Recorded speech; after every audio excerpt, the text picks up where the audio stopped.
जय श्री राम प्रेमी भक्तों। आज हम एक ऐसे विषय पर बात करेंगे जिसे हजारों वर्षों से ऋषि मुनियों, संतों और महापुरुषों ने आत्मज्ञान का द्वार बताया है। वह है ध्यान, यानी कि मेडिटेशन।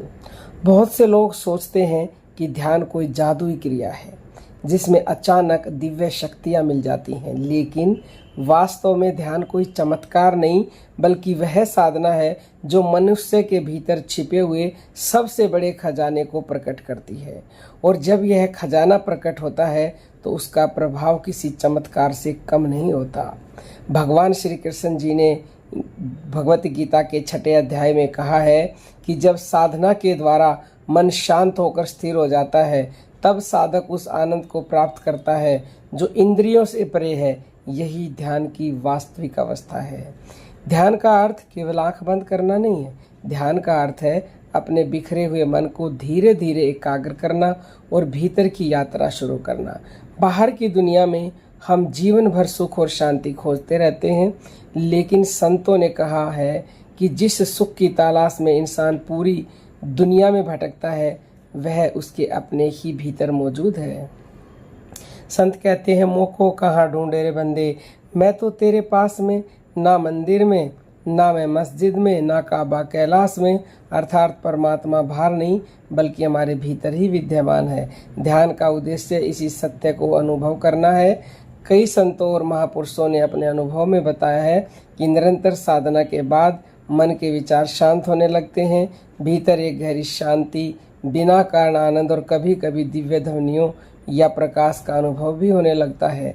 लेकिन संतों ने हमेशा चेतावनी दी है कि इन अनुभव को अंतिम लक्ष्य न मानकर केवल ईश्वर की ओर बढ़ने वाले संकेत समझना चाहिए।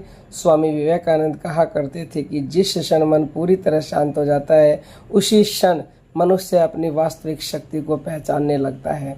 इसलिए ध्यान का उद्देश्य कोई चमत्कार देखना नहीं बल्कि स्वयं को जानना है। पतंजलि योग सूत्र में कहा गया है कि चंचल मन की वृत्तियों को शांत करना ही योग है। जब मन शांत होता है तब मनुष्य अपने वास्तविक स्वरूप का अनुभव करने लगता है। आज विज्ञान भी ध्यान के लाभों को स्वीकार कर रहा है। अनेक शोधों में पाया गया है कि नियमित ध्यान करने से तनाव कम होता है, मन अधिक स्थिर होता है, एकाग्रता बढ़ती है और व्यक्ति के भीतर सकारात्मकता का विकास होता है। लेकिन हमारे ऋषियों ने यह ज्ञान हजारों वर्ष पहले ही दे दिया था। इसलिए ध्यान केवल मानसिक शांति का साधन नहीं बल्कि आत्मिक जागृति का मार्ग भी है। संत रविदास जी तो कहते हैं कि मन चंगा तो कटौती में गंगा, यानी यदि मन निर्मल हो जाए तो साधारण जीवन में भी दिव्यता का अनुभव होने लगता है। इसलिए ध्यान का वास्तविक उद्देश्य दुनिया से भागना नहीं बल्कि जीवन को अधिक जागरूकता, प्रेम और शांति के साथ जीना है।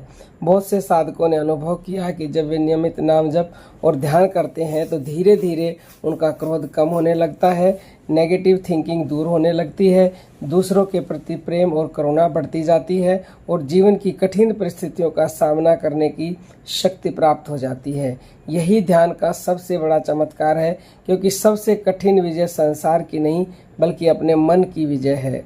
गुरु नानक देव जी कहते हैं, मन जीते जग जीत, यानी जिसने अपने मन को जीत लिया उसने पूरे संसार को जीत लिया। इसलिए यदि आप ध्यान करते हैं तो किसी विशेष अनुभव या चमत्कार की प्रतीक्षा मत कीजिए। केवल धैर्य, श्रद्धा और समर्पण के साथ अभ्यास करते रहिए, क्योंकि बीज को वृक्ष बनने में समय लगता है, उसी प्रकार ध्यान का फल भी धीरे धीरे प्रकट होता है।